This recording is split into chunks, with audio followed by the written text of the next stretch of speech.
Oi, oi! Vamos para o nosso estudo? Nós mulheres costumávamos nos reunir sempre, uma vez por mês, para que estudássemos um livro a respeito da Palavra de Deus e fôssemos edificadas com autores cristãos. E durante essa pandemia a gente não teve essa oportunidade, então estamos aí há uns quase 5 meses sem nos encontrarmos. E isso é bem triste. Então, por isso, eu resolvi que a gente começaria esse estudo aqui, online, no YouTube, para que você possa ver, para que você possa acompanhar e seja algo relevante para a sua vida.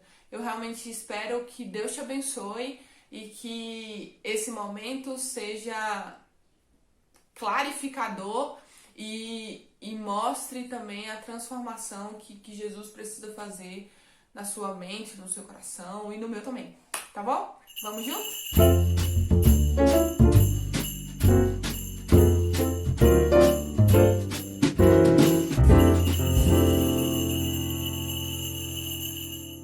Agora a gente vai começar a estudar um livro que ele se chama, a tradução direta é Disciplina da Graça.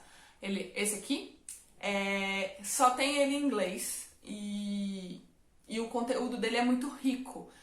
Então eu fiquei pensando que eu poderia lê-lo e passar para vocês. Eu indico ele, se você lê inglês, ótimo, leia ele. Eu não achei tradução, talvez até tenha. Tem uns outros livros que ele cita no próprio livro, o livro dele mesmo, que ele cita no livro e tem a tradução desses outros, mas desse Disciplina da Graça, a tradução direta, tá? É Disciplina da Graça, ele não tem. Então, esse livro aqui é o que a gente vai estudar, Disciplina da Graça, e eu espero que edifique sua vida e que seja muito sensacional, tá bom? Então, o autor desse livro é o Jerry Bridges, e eu gosto muito dele, ele tem algumas coisas muito legais que ele traz nas colocações e tal. Ele é um cara muito estudioso da Palavra de Deus e muito simples. Então eu escolhi esse livro porque ele fala muito a respeito da graça, né? Mas também do nosso esforço para viver essa vida. Então, ele começa no primeiro capítulo dele, que é o capítulo que fala quão bom é bom o suficiente. É o título do capítulo. E ele começa o capítulo falando a respeito de uma escultura que ele viu. É a escultura do homem que faz a si próprio. Chama Self-Made Man. Em português é isso, é tipo um homem se fazendo a si próprio. É meio redundante, mas enfim, é isso. Essa escultura ele viu em um lugar quando ele estava numa consulta e ele ficou olhando para ela e chamou a atenção porque essa escultura é uma escultura que mostra um homem com os instrumentos, né, de se esculpir, se esculpindo a si mesmo. Então ele tá pronto daqui pra cima, né? E o resto não tá. Ele tá se esculpindo. E Jerry Bridges traz isso como uma alusão à nossa própria vida cristã. Vida cristã. Como a gente lida com essa vida cristã. Porque é o seguinte, estamos aí e às vezes a gente acha que a gente pode pegar os instrumentos necessários para moldar uma vida cristã digna, né? O que a gente considera digna, e a gente mesmo fazer. E a ideia é que, na verdade, a gente não é capaz de fazer uma transformação de verdade na nossa vida. Mas o Espírito Santo de Deus, sim. E é o Espírito que faz essa transformação. O Espírito de Deus, como ele fala, é o mestre escultor. É aquele que vai esculpir na nossa vida aquilo que precisa, né? Que vai ser transformado e tal. Então o autor ele vai nesse sentido de que precisa, alguns crentes, né, na verdade, imaginam que precisa pegar essas ferramentas e esculpir a si próprio. E ele vem e faz uma diferenciação entre o que ele chama de santificação, que é aquilo que o Espírito faz em nós, e o que ele chama de perseguição pela santidade, que é aquilo que nós fazemos juntamente com o Espírito, o nosso esforço, né? E ele usa o texto de Hebreus 12, 14. Deixa eu abrir lá.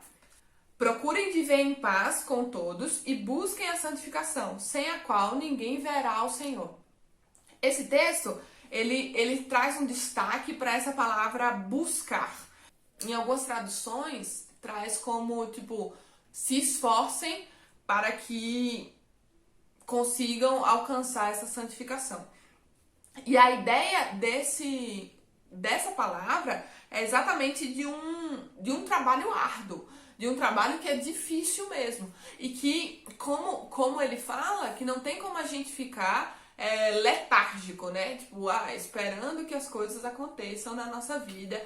A gente não tem como ter um compromisso pela metade, não tem como simplesmente ter uma atitude de deixa a vida me levar e tá tudo bem, porque afinal já fui salva e tá tudo certo.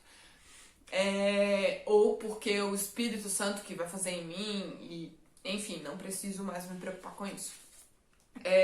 A verdade é que ser santo é o alvo de todo cristão. E se como cristãs não estamos procurando, não estamos perseguindo essa santidade, algum problema há aí.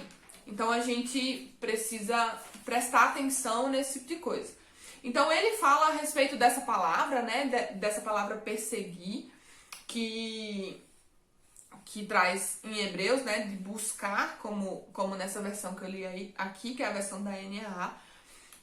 E é uma busca que envolve um esforço grande. E ele trata como sendo uma palavra forte. E na Bíblia é realmente uma palavra forte. Uma palavra que traz uma responsabilidade muito grande. E ao mesmo tempo, essa perseguição pela graça, ela precisa estar ancorada, ela precisa estar firmada na graça de Deus. E ele trata essa diferenciação, né? Porque como assim que eu tenho que me esforçar, mas eu vou depender da graça de Deus? Porque da graça de Deus, algumas pessoas pensam que tipo, não, se eu tô dependendo da graça de Deus, então eu vou simplesmente deixar que a graça faça. Deixar que Deus faça e eu não preciso fazer nada. Meio que vou lavar minhas mãos nesse sentido, né? E não é isso que a palavra fala. Então, quando a gente vive numa ênfase na graça, aquelas pessoas, né, que vivem numa ênfase demais na graça, vive deixa, é Deus que vai fazer e eu não tenho que fazer nada. E se a gente vive do outro lado, de tipo, não, eu preciso perseguir, preciso ir atrás, porque não vem de graça, não é tão fácil assim, então acaba vivendo uma vida de legalismo. E ele fala da dificuldade de pegar os dois e unir esses dois. Mas ele fala também da ideia que a vida cristã é exatamente essa união dos dois, de uma graça que nos transforma, mas de um esforço nosso real para que a vida seja constantemente transformada, para que a vida seja constantemente melhorada, né, no sentido bíblico. E ele dá os exemplos de um bom dia e de um dia ruim. O dia bom seria aquele que você acorda de manhã e cumpre suas disciplinas espirituais, no sentido de acorda, tem tempo para orar, tem tempo para ler a Bíblia, para ter aquele tempo devocional legal com o Senhor. E depois você toma seu café com calma, você come aquele seu pãozinho, aquela coisinha que você gosta de manhã, e tá tudo bem, e vai pro trabalho com tranquilidade e consegue viver esse dia lembrando daquilo que você estudou no seu devocional, que foi um negócio muito legal e tal. E esse é um bom dia. E aí quando chega no final desse dia, você tem a oportunidade de compartilhar a respeito de Jesus com alguém. E aí você vai meio que feliz, né? E eu vou conseguir compartilhar essa palavra com o Senhor, e você com essa pessoa a palavra do Senhor, e aí você compartilha a palavra com essa pessoa, e você termina o dia muito bem, agradecendo a Deus por aquilo que viveu e que foi um dia muito legal. E aí ele faz o contraste com o dia ruim. O dia ruim é aquele que você chega, começa nele já atrasado. E aí o despertador tocou e você tava com muito sono, não conseguia acordar, e aí botou no soneca e continuou dormindo um pouquinho, e aí acaba que tá atrasado e tem que sair correndo, mal consegue tomar o café da manhã, não consegue fazer devocional, não consegue orar, não consegue nada. E aí você levanta correndo, vai-se embora pro trabalho e já acorda naquele estresse, já vive o dia naquele estresse, e essa continuação do dia é estressante, tem algum problema e você responde mal a alguém no resto do dia, e no finalzinho daquele dia, de novo, você tem a oportunidade de compartilhar a palavra de Deus com alguma pessoa. E esse contraste que ele traz do dia bom e do dia ruim, um dia que sai tudo dentro do planejado e o dia que não sai tudo dentro do planejado, é interessante porque ele traz uma pergunta importante, que é: como você se sentiria? Você se sentiria mais abençoado no dia bom do que no dia ruim? Você se sentiria mais confiante num dia bom do que num dia ruim? Confiante no sentido de conseguir pregar esse evangelho, compartilhar o evangelho com esse seu amigo, como é que isso seria, né? Como é que isso aconteceria? E o autor, ele fala a respeito da gente acreditar nessa questão da performance pessoal, daquilo que a gente faz é necessário para uma vida cristã que vai valer a pena e que faz diferença no final das contas. Então, a gente se apoia muito nessa questão da performance pessoal, naquilo que a gente é capaz de fazer, e não necessariamente a graça de Deus. Parece que quanto melhor nós conseguimos agir, mais a gente sai confiante, mais a gente sai bem. E quanto pior a gente age, menos a gente confia naquilo que somos capazes de fazer pela graça e através da graça. Então, num dia ruim, a gente costuma pensar que não somos dignas de compartilhar o evangelho ou de qualquer bênção do Senhor. E nos dias bons, a gente meio que dá uma menosprezada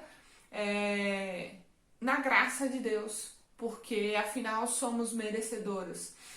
Dá pra entender isso?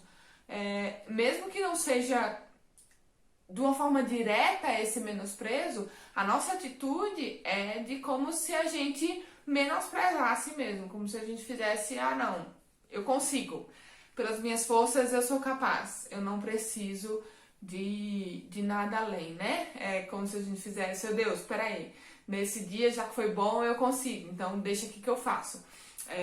E nos dias ruins, nossa, eu não dou conta e enfim, eu vou acabar não fazendo ou qualquer coisa do gênero. Então, a verdade é que nós somos dependentes da graça, independente se for um dia bom ou um dia ruim.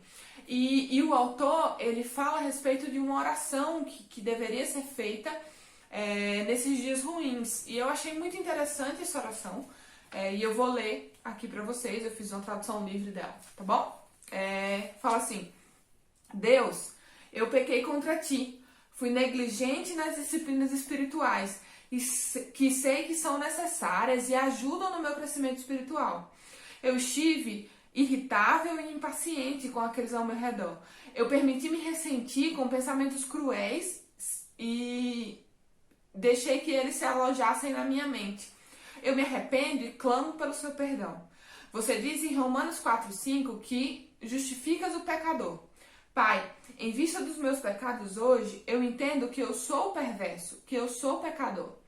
De fato, o meu problema não é meramente os pecados que eu cometi, alguns que eu nem percebi, mas o fato é que meu coração é pecador. Esses pecados que eu tão dolosamente tenho consciência agora são meramente expressões do meu coração pecador. Mas apesar dos meus pecados e da minha pecaminosidade, tu dissestes, não há condenação em Cristo Jesus, em Romanos 8:1. Dado a minha aguda consciência do pecado agora, essa afirmação parece ser inacreditável. Como posso não ter condenação se tão flagrante e voluntariamente pequei contra ti hoje? Ó Pai, eu sei que porque Jesus levou os pecados que eu cometi em seu corpo na cruz, ele sofreu a punição que eu merecia. Então venho até você, querido Pai, e no nome de Jesus te peço para que efetivamente eu consiga compartilhar o Evangelho com meu amigo agora. Eu achei uma oração muito bonita e por isso eu quis passar ela para vocês. Mas, inclusive, o autor fala isso, de que a nossa oração, ela não precisa ser tão bonita, com tantas palavras tão especiais como essa, né? Mas ela precisa ser uma oração humilde. Uma oração que se entrega ao Senhor e que reconhece a pecaminosidade do nosso coração. E o texto de Lucas 18:13 é um texto que resume exatamente isso que o autor iria querer dizer. E Lucas 18:13 fala, tem misericórdia de mim, que sou pecador. Então essa ideia de humilhação, de humildade para enfrentar, para lidar com os dias ruins diante do Senhor é muito importante. E que a gente precisa lidar com essa humildade diante do Senhor, pedindo misericórdia a Ele, porque somos pecadores, e pedindo perdão porque fizemos algo de errado, porque não priorizamos o tempo com Ele, porque aquilo não foi uma coisa mais importante na nossa vida.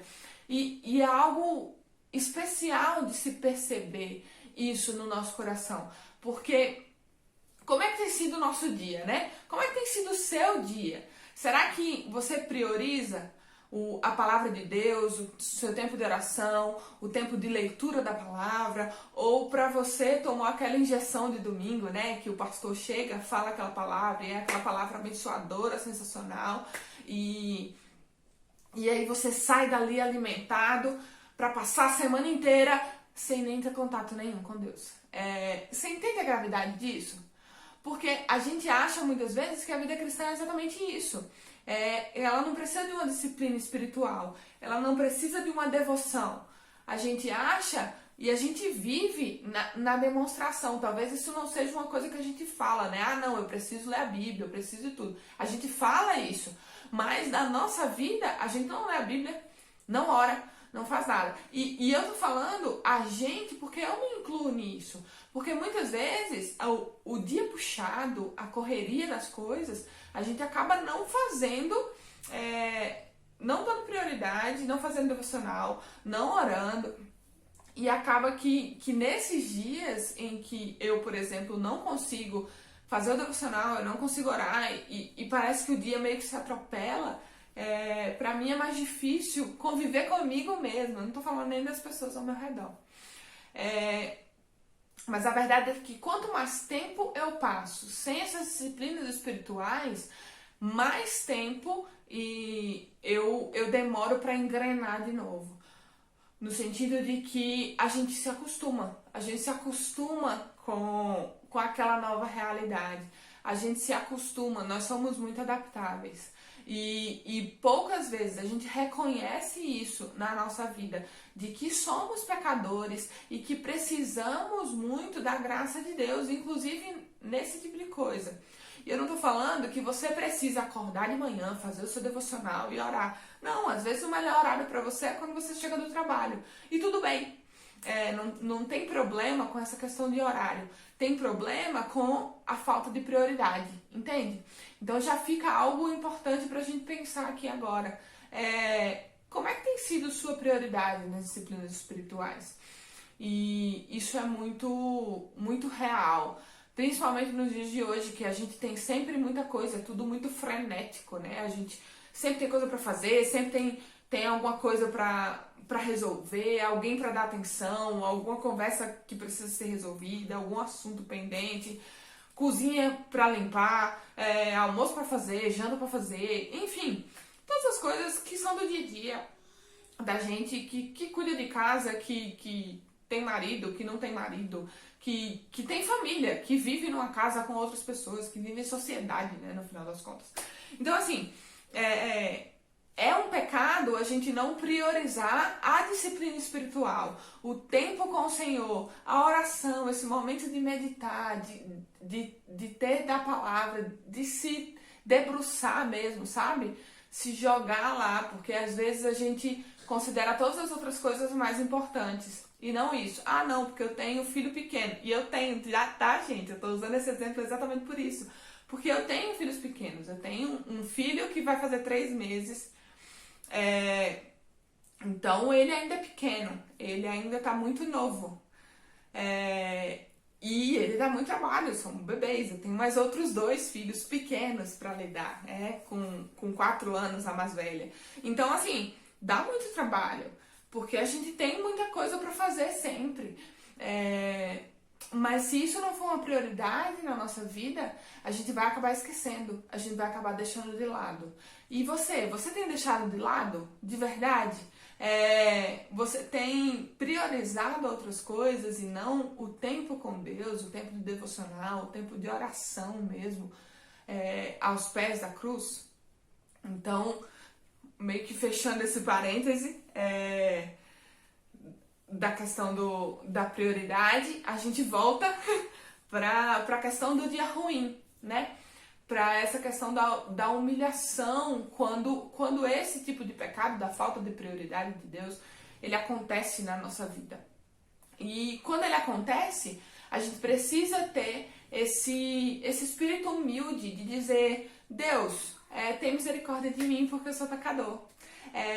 Por favor, me ajuda a ter uma atitude diferente. E mesmo não merecendo, mesmo não tendo como lidar, tendo como fazer por merecer as tuas bênçãos, me abençoa aqui nesse momento. Seja no compartilhar da fé, ou seja em qualquer outra coisa, né, da nossa vida.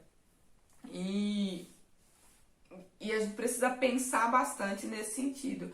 Então, no dia ruim, que a gente não faça com que a graça seja menosprezada, de que a gente deixe ela pra lá. E no dia bom, que a gente também não menospreze a graça, porque precisamos da graça, independente da nossa performance, independente do quão bom nós agimos e do quão bom a gente faz as coisas. E o texto que eu queria ler também agora está lá em Mateus 22, de 36 a 39. Mestre, qual o grande mandamento da lei? Jesus respondeu: ame ao Senhor seu Deus de todo o seu coração, de toda a sua alma e de todo o seu entendimento. Este é o grande e primeiro mandamento. E o segundo mandamento, semelhante a esse, é: ame ao seu próximo como você ama a si mesmo. Isso aqui foi uma pergunta dos fariseus e saduceus para Jesus, né? E a resposta de Jesus está aqui entre os versículos 37 a 39, né? Que fala: ame ao Senhor seu Deus de todo o seu coração, de toda a sua alma, de todo o seu entendimento. E logo aí, o autor do livro, ele faz essa pergunta: você tem conseguido amar ao Senhor seu Deus de todo o seu coração, de toda a sua alma, de todo o seu entendimento? Nos dias bons, que a gente considera bons, né, no sentido de disciplinas espirituais, a gente tem conseguido seguir a risca de amar a Deus de todo o nosso coração, de toda a nossa alma e de todo o nosso entendimento? E o segundo mandamento, amar o próximo quanto a nós mesmos. São duas coisas que resumem os 10 mandamentos lá dados a Moisés pro povo, Deus passou para Moisés ao povo, e esses dois mandamentos, né, são um resumo desses outros que existiam. Porque tem muito na nossa vida de um egoísmo desenfreado. Então a gente não consegue amar o próximo como a gente ama nós mesmos. A gente não consegue fazer com os outros aquilo que a gente queria para nós mesmos. Ou a gente não consegue até priorizar a vontade e a necessidade das outras pessoas. Porque a gente quer que a nossa vontade e a nossa necessidade seja suprida. Às vezes tem a ver com descanso, às vezes tem a ver com uma casa arrumada, às vezes tem a ver com alguma outra coisa que a gente queria ter ouvido e não ouviu. Eu não sei. Eu não sei necessariamente da sua realidade, mas eu sei que a gente falha, mesmo nos dias bons, em amar a Deus de toda a nossa alma, de todo o nosso coração e de todo o nosso entendimento. Isso não é perfeito. A gente não consegue fazer isso de forma perfeita. E por mais que a gente se doe pelas pessoas, que a gente dê o nosso melhor no dia, e que a gente meio que chegue no final do dia tendo lido a palavra, tendo se doado pela nossa família, tendo se doado no nosso trabalho, tendo feito o nosso melhor em todo momento, alguma coisa a gente pecou. Alguma coisa a gente não foi 100%. E mesmo no dia bom, então a gente precisa dessa graça de Deus que nos liberta, que nos renova e que nos maravilha, sabe? Independente daquilo que a gente fez durante aquele dia. Entendeu a diferença? De um dia, seja ele bom ou ruim, regado pela graça ou sem essa graça. Uma graça que a gente precisa porque somos pecadores. Não porque cometemos em si pecado. E cometemos pecados todos os dias. Se você não cometeu um pecado, você não existiu naquele dia. Porque somos assim. Não tem como evitar. Mas a gente precisa dessa graça que vai agir em nós independente daquilo que a gente fizer. Independente de ser aquele dia perfeito, de, não, Deus, hoje foi sensacional. Ou, não, Deus, eu não consegui hoje fazer o que eu precisava. E independente do nosso desempenho, essa graça precisa existir na nossa vida e a gente precisa ser dependente dela para viver um dia após dia. Porque se as bênçãos de Deus, elas dependessem da nossa performance, elas dependessem daquilo que a gente faz, a gente estaria perdido, completamente perdido. Porque como viver dependendo daquilo que a gente faz para poder receber alguma bênção do Senhor? Você entende a gravidade disso? Se dependesse disso, a gente nem seria cristão, redimidos, convertidos e transformados pela graça de Deus, sabe? Porque nada do que a gente fizer vai ser bom o suficiente para que a gente alcance graça suficiente para que tenhamos o céu. Só através de Jesus. Só através de Jesus. Não tem outro jeito. Então, nos dias ruins, que esses dias ruins não sejam ruins o suficientes para que a gente não busque a graça de Deus. E nos dias bons, eles não são bons suficientes para que a gente não precise da graça de Deus. Então, todo o tempo a gente vai precisar da graça de Deus e a gente precisa buscar essa graça, buscar essa dependência do Senhor, que vai nos fazer melhores e maiores diante de Deus. A lei mosaica, ela trazia a ideia de uma bênção baseada na obediência. E depois que Jesus morreu na cruz, ele eliminou essa questão da bênção baseada na obediência, né?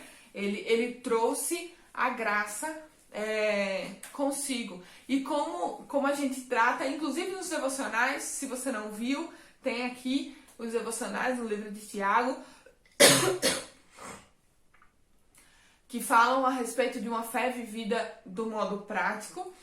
A gente precisa viver essa fé de um modo prático. Mesmo que Jesus tenha suportado toda a maldição do nosso pecado nas costas dele, a nossa vida ainda é uma demonstração dessa graça. A gente ainda precisa viver essa graça de modo prático. E mesmo assim, viver dependente dessa graça. Agindo, mas também descansando. Eu acho que é uma ideia difícil, às vezes, de entender esse descanso em meio à ação, em meio à transformação da nossa vida, e mesmo a luta, a busca perseverante, né, por essa transformação, que é o que o autor, inclusive, fala no início, esse perseguir pela santificação e, ao mesmo tempo, pelo Espírito, e através do Espírito a gente sendo transformados. Então a gente vai buscando e perseguindo a santificação, e o Espírito também faz, e a gente vai cada vez mais sendo moldados e parecendo mais com Jesus. E na nossa vida, ela então acaba sendo dividida entre o antes e o depois de Cristo. Se não há essa divisão na sua vida, então volta para o Evangelho, porque precisa dessa divisão no sentido da conversão. No antes de Cristo, nós não precisávamos do Evangelho, né? Precisávamos da pregação do Evangelho. E no depois de Cristo, nós temos uma vida, então, de santificação, e dentro dessa santificação nós precisamos do discipulado, da comunhão, do tempo entre a igreja, entre os cristãos e tal. E esse discipulado acontece dentro da igreja mesmo. A verdade é que a gente fala muito pouco sobre a necessidade do Evangelho nesse depois de Cristo. E o autor do livro, ele faz até uns quadrinhos, sabe? Desse antes e depois de Cristo. De que como se a gente só precisasse do Evangelho, o jeito que a gente encara, tá? Como se a gente só precisasse do Evangelho antes de Cristo e não depois. E ele desenvolve o pensamento dele de que a gente precisa do Evangelho nos dois momentos. E eu vou explicar isso um pouco mais, desenvolvendo essa ideia dele. Porque é como se o Evangelho está no antes de Cristo. E depois que a gente ouviu a respeito do Evangelho, a gente vive depois um processo só de santificação. Então a gente não precisa mais ouvir a respeito desse Evangelho. A questão é que esse Evangelho, o Evangelho de Jesus, as boas novas da salvação em Cristo, ela é para pecadores. E mesmo que nós sejamos novas criaturas em Cristo, nós continuamos com pecado. Nós continuamos pecando todos os dias. Esse pecado não deixa de existir na nossa vida, na nossa existência, e não tem como negar, né? Que continuamos pecando todos os dias. Então, sem a lembrança das boas novas do Evangelho, mesmo depois de Cristo, né? A gente pode cometer dois erros que o autor fala. O primeiro deles é o foco na performance externa, ou seja, naquilo que a gente faz. Porque, como os fariseus, eles buscavam muito e cobravam muito uma performance, um agir externo perfeito. Se no sábado não pode fazer nenhum trabalho, não pode trabalhar, então eu só posso dar 200 passos. E no final das contas, eles acabavam acrescentando, né? Porque a lei não falava dessa questão dos 200 passos até o templo. A lei não falava sobre isso. Eles acrescentavam algumas coisas que era completamente um legalismo para se viver de uma forma muito, muito mais difícil, né? Porque o Evangelho é gracioso, é tranquilo. Então, o primeiro erro, foco na performance externa, e o segundo erro, a culpa. Porque quando a gente não acerta, então a gente acaba se sentindo culpado. E a gente carrega essa culpa no nosso dia, na nossa semana, no nosso mês, no nosso ano. E como é difícil muitas vezes lidar com essa culpa, que parece que não se resolve, né? A gente não se sente bom o suficiente. Então, ou a gente age sempre para poder acertar, para parecer muito bom, ou então a gente se sente culpado por não ser muito bom. A verdade é que nós realmente não somos muito bons e precisamos do Evangelho, independente da fase da nossa vida, mesmo depois de termos tido esse encontro com Jesus. O Evangelho de Jesus, as boas novas da salvação, de que Jesus veio aqui por causa de mim e por causa de você, pecador, miserável, que não merecia e que sofreu todo o peso do nosso pecado na cruz, como sacrifício perfeito, como o cordeiro imaculado, sem nenhuma marca, sem nada para dizer que pudesse culpá-lo. Ele carregou esse peso para que nós tivéssemos o livre acesso a Deus, para que nós tivéssemos um livre acesso a esse perdão, a essa salvação que é sensacional, que é capaz de transformar a nossa vida de um modo incrível e que quando a gente se entrega realmente a essa salvação e a gente se deixa ser transformado pelo Senhor, a nossa vida é outra, sabe? E a gente não precisa de culpa, porque Jesus carregou a nossa culpa. A gente não precisa ser perfeito e agir exatamente do jeito que deveríamos, mas a gente pode descansar na graça de Deus. E tem uma parte que o livro fala que quando eu li essa parte, eu fiquei, nossa, mas eu acho que eu tenho dificuldade, porque às vezes quando a gente descansa na graça de Deus, às vezes a gente descansa demais, né? Por quê? É no que Paulo fala em 1 Coríntios, deixa eu lembrar. Não, em Romanos. Paulo fala lá em Romanos da questão da graça, de que onde abundou o pecado, superabundou a graça. E aí, Paulo, ele continua falando, tipo, e aí, o que é que eu vou fazer? Eu vou pecar mais para que tenha mais graça? Não, entendeu? Paulo, ele já deixa isso claro, de que a gente não deve abusar da graça de Deus. O texto, onde está isso, é lá de Romanos 6, né? Então, a gente não deve abusar dessa graça. Não deve ir atrás do, não, eu vou pecar mais para que eu tenha mais pecado, para que onde superabunde o pecado, superabunde a graça, e aí eu vou ter mais graça na minha vida. Não é isso. Paulo já dá esse alerta pra gente, para que a gente não incorra em pecados o tempo todo para que alcance mais graça. Não é assim. Porque ao mesmo tempo também de Deus não se zomba, né? Aquilo que o homem plantar, isso também se fará. Então, se a gente fica meio que jogando com Deus, de eu vou pecar mais aqui para que ele me perdoe mais. Não é assim. Não é assim que se lida com Deus, né? E está livre da culpa, está livre da necessidade de aprovação das outras pessoas, por causa do perdão de Cristo, deve nos dar forças para que a gente viva um dia cada vez melhor do que o outro.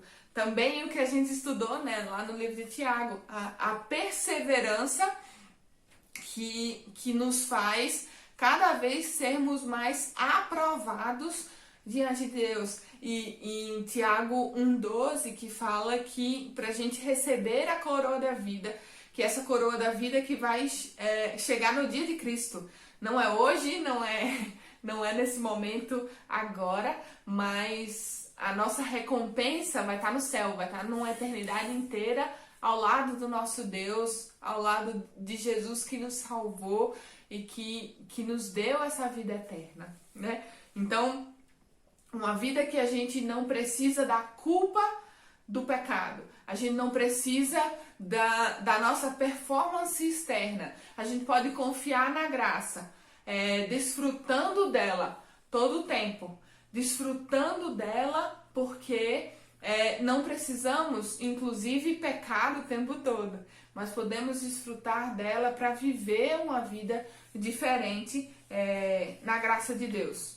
E o autor ele fala de uma frase que a disciplina sem desejo é um trabalho penoso.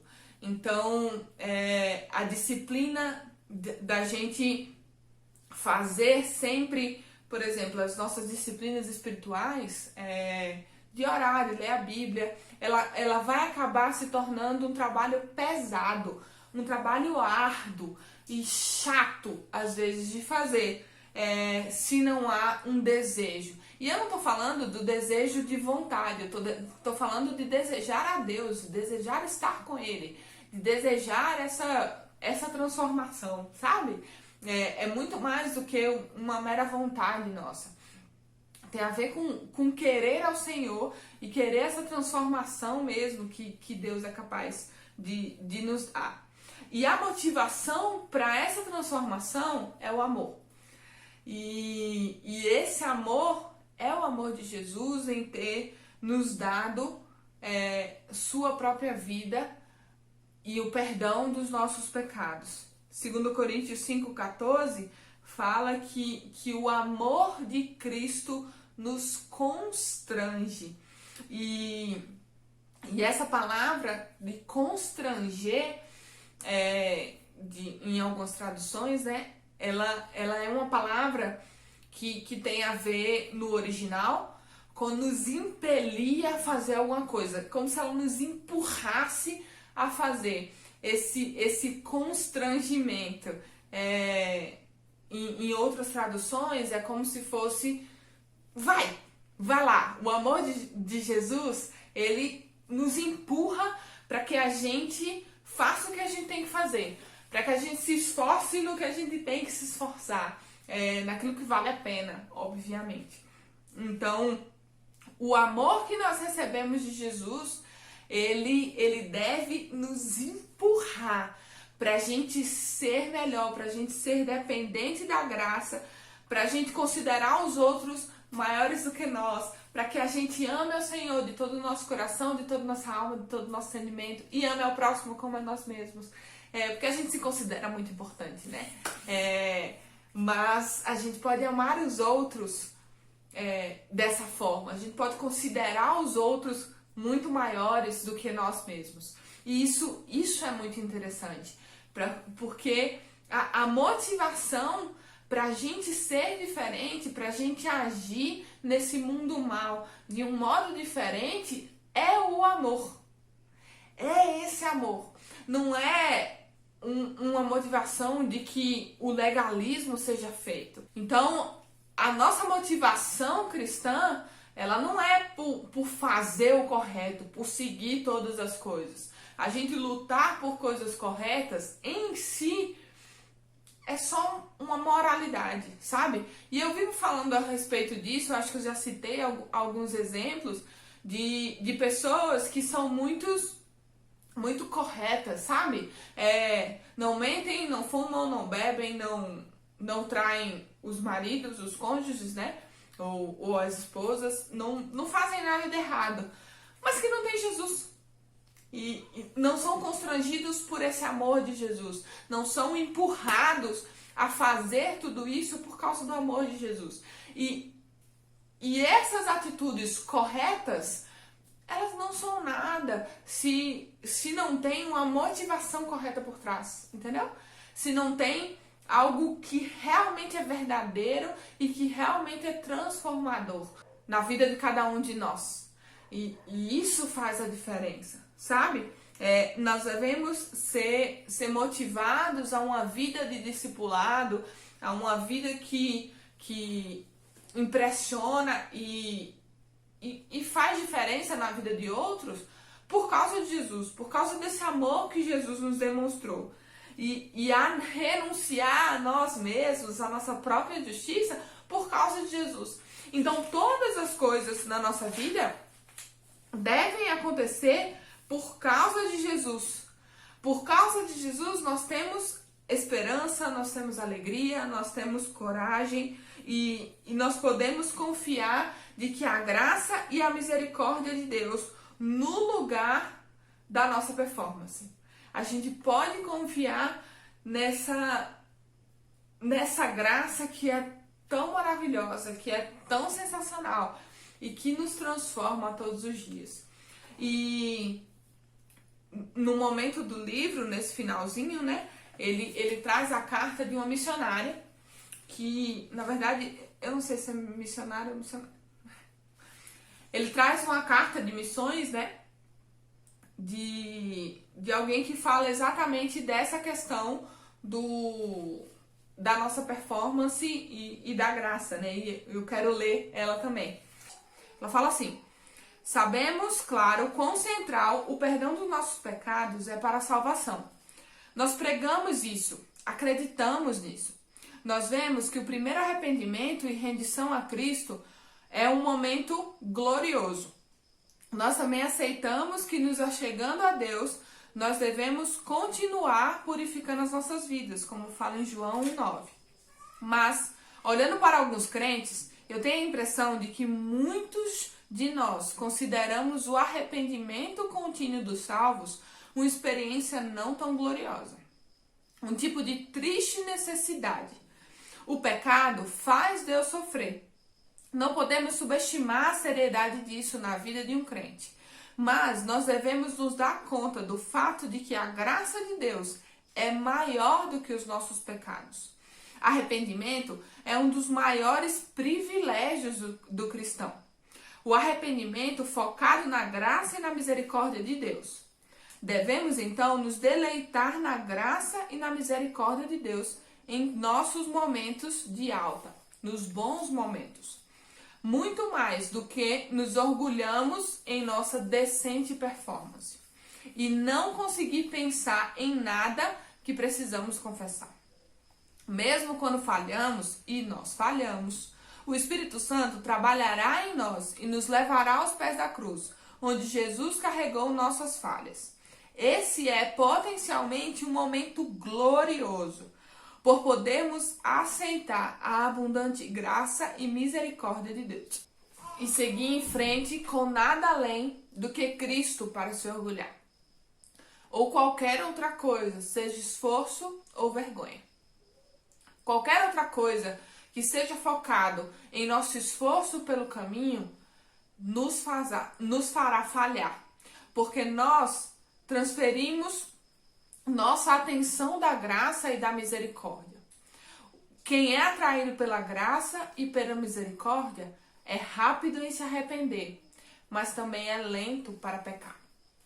Eu quis ler essa transcrição que eu fiz, nessa tradução livre que eu fiz do texto da Carta do Missionário, porque ela me chamou muita atenção no sentido de que como a gente considera glorioso e sensacional o momento que a gente se converte, né?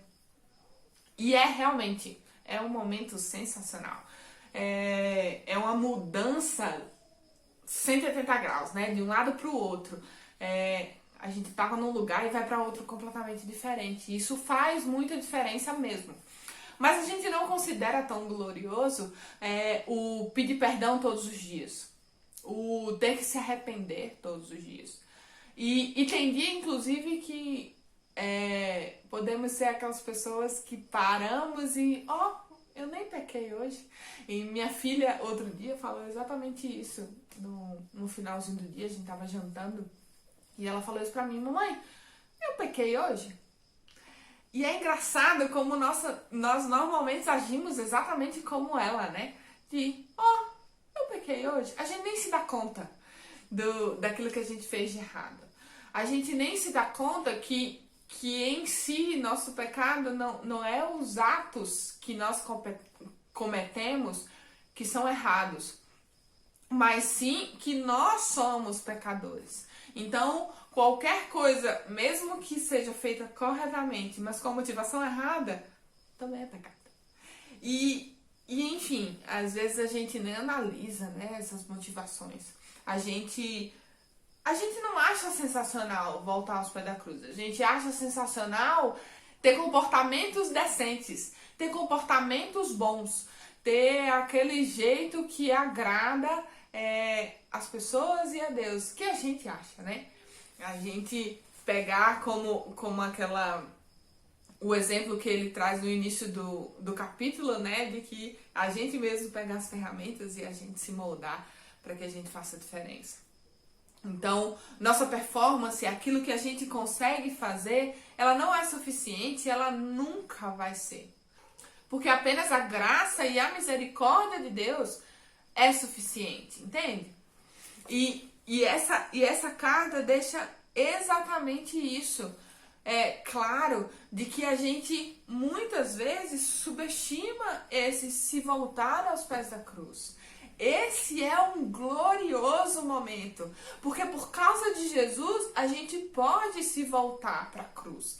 A gente pode olhar para a nossa pecaminosidade, para o lixo que nós somos, para o lixo do nosso pecado e ver uma transformação, uma esperança de transformação em Jesus, entende? E isso faz muita diferença. Mas a gente não lida dia a dia desse jeito. E talvez você esteja aí pensando, Nath, mas todos os dias eu peço perdão a Deus por alguma coisa. Eu tô falando de ser específico mesmo, sabe? De parar e de estar sempre alerta. Por que a gente precisa voltar para a cruz? Porque é necessário essa questão de pregar o evangelho para nós mesmos todos os dias. Vocês entendem a maravilha que é o evangelho? A maravilha que é a gente poder sair de um pecado e ser levado para ruas de ouro. A gente sair de um lamaçal e ser levado para um lugar sensacional, onde vamos estar limpos de nós mesmos, sabe? Isso faz toda a diferença. E às vezes a gente menospreza isso. E aqui nessa carta fica o nosso desafio da gente se gloriar, não naquilo que a gente faz, mas em Cristo que é aquele que faz todas as coisas em nós, que enviou o Espírito Santo de Deus para que nossa vida fosse transformada. E esse é o Evangelho. Essa é a verdadeira mensagem, que se você nunca ouviu de forma clara, eu vou te dizer, Jesus foi mandado por Deus, 100% homem, 100% Deus, sentiu todas as dores e viveu todos os anos como homem, um homem que não pecou como nós. Perfeito, ele não fez nada de errado, absolutamente nada de errado, mas ele carregou o peso do meu e do seu pecado na cruz, porque todo pecado ele precisa de um pagamento, ele precisa ter alguma coisa que vá fazer com que ele deixe de existir. A gente ganha uma dívida e essa dívida precisa ser paga. E essa dívida é com Deus. E apenas alguém 100% Deus poderia suprir essa necessidade dessa dívida ser paga. Mas apenas alguém 100% homem sentiria na pele aquilo que é necessário para que soubesse o peso do pecado. E para que esse sacrifício substitutivo fizesse mais diferença. Então Jesus é esse que supre a necessidade de uma ira de Deus ser aplacada e também supre a necessidade da substituição minha e sua no lugar lá na cruz. Jesus faz isso. Jesus entra no meu e no seu lugar na cruz para que a gente possa ter uma vida transformada. E Jesus fica lá e ele morre. As pessoas historicamente veem, e não tem como negar isso, inclusive historicamente falando, que Jesus viveu, morreu. E a coisa mais interessante e mais sensacional do Evangelho é que Jesus morreu sim, mas ele não ficou morto. Ao terceiro dia, ele ressuscitou e ele venceu o peso do pecado. Ele venceu a morte que era a nossa condenação. Todos pecaram e estão destituídos, estão afastados da glória de Deus. E o salário do pecado é a morte. Aquilo que se recebe pelo pecado é a morte. Mas o dom gratuito de graça de Deus é a vida eterna em Cristo Jesus. E essa vida eterna a gente ganha em Cristo Jesus, porque Ele viveu. Ele venceu a morte. E aleluia, meu Cristo vive. E essa vida, por mim, vai fazer toda a diferença. Essa vida por você é capaz de transformar a sua vida. E a minha vida também foi transformada. Na verdade, tem sido transformada. Esse é o Evangelho. Esse é o Evangelho que tem alguém que pagou o preço por mim e por você. Que não ficou morto. Viveu e vive até hoje. E porque ele vive, como diz a música, eu posso crer no amanhã. Porque ele vive, temor não há. E não há temor. Não há nada que a gente possa temer, porque nada pode nos separar desse amor. E por causa desse amor, nós somos empurrados, nós somos constrangidos a viver de uma forma diferente. Não porque a gente é cobrado por algo, mas porque a gente foi tão amado, tão cuidado, que a gente pode viver por esse amor, entende? Isso é o Evangelho. Isso é o que nos transforma. Isso é o que faz com que a gente entenda e o Espírito Santo toque no nosso coração, para que haja uma transformação real e profunda na nossa vida. Mas a partir desse momento da nossa conversão, esse Evangelho precisa ser pregado para a gente todos os dias. Todos os dias.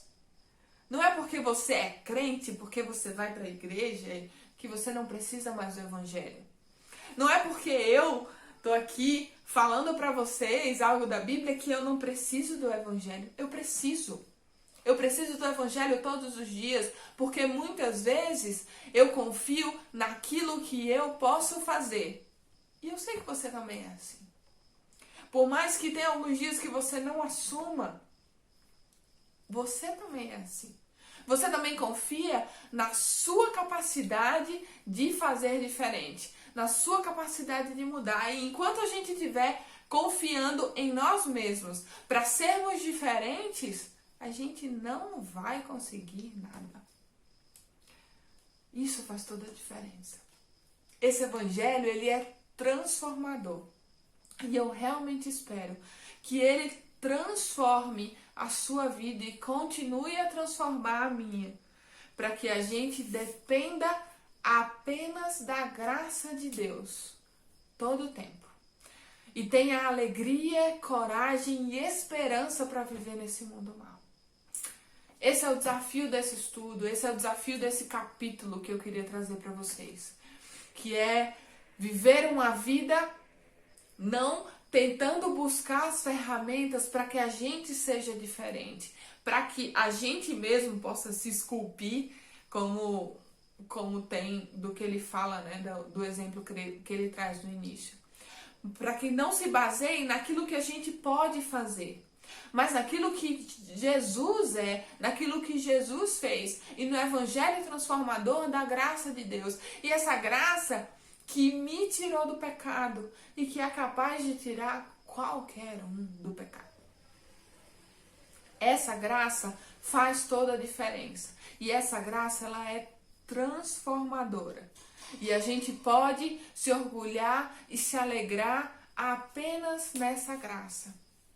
E por isso ser empurrados para que façamos as coisas por amor, movidos por esse amor. A minha oração é que Jesus transforme e te mova, mas te mova de um jeito tão profundo e tão sensacional que você nunca mais volte para uma vida que confie na própria performance, para uma vida que confia naquilo que é capaz de fazer. Isso vai fazer toda a diferença. Isso realmente faz toda a diferença. Eu realmente espero que esse desafio você possa olhar para a sua vida e pensar, você tem confiado naquilo que você pode fazer? Mas seja muito sincera, de verdade. Você tem confiado na sua performance? Naquilo que você faz? Em quão boa você é? Ou você tem deixado os seus pecados e a sua vida na cruz de Cristo? Mas seja sincera. Porque às vezes a gente tem aquela fala muito crentez de não, a gente tem que confiar em Deus e eu confio em Deus. Mas nossas atitudes nem sempre demonstram essa confiança. E é com muito amor que eu te digo que a gente precisa demonstrar essa confiança no Senhor, confiando no Evangelho da graça de Deus todos os dias. Independente daquilo que fazemos, independente de quanto de culpa que nós sentimos, faz toda a diferença confiar no Evangelho da graça de Deus todos os dias. Que você não confie naquilo que você pode fazer, mas nesse Evangelho transformador que deu a vida por você. Nesse Jesus incrível que deu a vida por você e que te ama a ponto de dar a vida por você. Mas glória ao nosso Salvador, que ele não ficou morto. Ele vive e nós podemos confiar nele todos os dias da nossa vida e não em nós mesmos. Não confie em você mesmo. Saiba que é necessário perseguir e ser movido para viver uma vida de santidade real, significativa. Mas sem a graça, sem esse evangelho que nos transforma todos os dias, nós não temos como viver essa vida transformada. Você não é capaz. Pelas suas forças, você não é capaz. Pelas minhas forças, eu não consigo. Mas com Jesus, conseguiremos e seremos diferentes. Cada dia um pouco. De verdade. Que Deus te abençoe, que Deus transforme o seu coração para uma vida de relacionamento real e leal a Ele, por causa de Jesus e por causa da graça dele. Vamos orar? Querido Deus, muito, muito, muito obrigada por causa de Jesus. Obrigada que Jesus morreu na cruz por nós. Obrigada por esse evangelho transformador que nos move a sermos diferentes. Obrigada porque esse evangelho não fala a respeito de nós mesmos e daquilo que a gente pode fazer, mas fala a respeito do Senhor e da tua graça conosco. Deus, nos ajuda a confiar em Ti cada dia mais. Nos ajuda a depender de Ti cada dia mais. Nos ajuda a sermos aqueles que descansam na Tua graça, mas não usam dela de uma forma errada. Não usam dela para pecar mais. Deus, nos ajuda a confiar em Ti, de todo o nosso coração, a Te amar com toda a nossa alma, com todo o nosso entendimento, com todo o nosso coração. Nos ajuda a amar aos outros de uma forma que consideramos eles superiores a nós mesmos. Nos ajuda, Deus, a não tentarmos pelas nossas forças sermos aquilo que queremos ser ou que o Senhor espera que nós sejamos. Nos ajuda a depender da Tua graça para isso, Deus, porque a gente precisa do Senhor todos os dias. Nos lembra, Senhor, do Evangelho, para que esse evangelho seja transformador na vida de cada uma que ouvir, na vida de cada uma que está aqui gastando esse tempo conosco. Muito obrigada, Deus, porque podemos estar juntas, mesmo que fisicamente distantes. E porque tua palavra é tão viva e tão eficaz que pode fazer tanta diferença na vida de cada uma de nós. Obrigada, Deus, porque o Senhor tem transformado cada pedacinho do meu coração. E obrigada porque essa palavra é para mim, em primeiro lugar. Obrigada porque eu posso compartilhar com minhas irmãs e com minhas amigas. Obrigada porque eu posso depender do Senhor e não do quão boa eu sou. Obrigada porque quando as coisas dão errado, eu posso confiar no Senhor. E me ajuda, Deus, a confiar no Senhor. A não achar que eu sou boa demais, que eu fiz bom demais. Perdão, Deus, porque muitas vezes eu não confio. Eu acho que eu sou capaz pelas minhas próprias forças. E Deus, eu te peço por cada uma que está ouvindo, que também possa depender do Senhor e confiar no Senhor, para que as forças sejam do Senhor e não nossas. É em nome de Jesus que eu te peço isso. Amém. Deus abençoe sua vida e Deus transforme o seu coração. Confie nele, confie na graça. Até o próximo.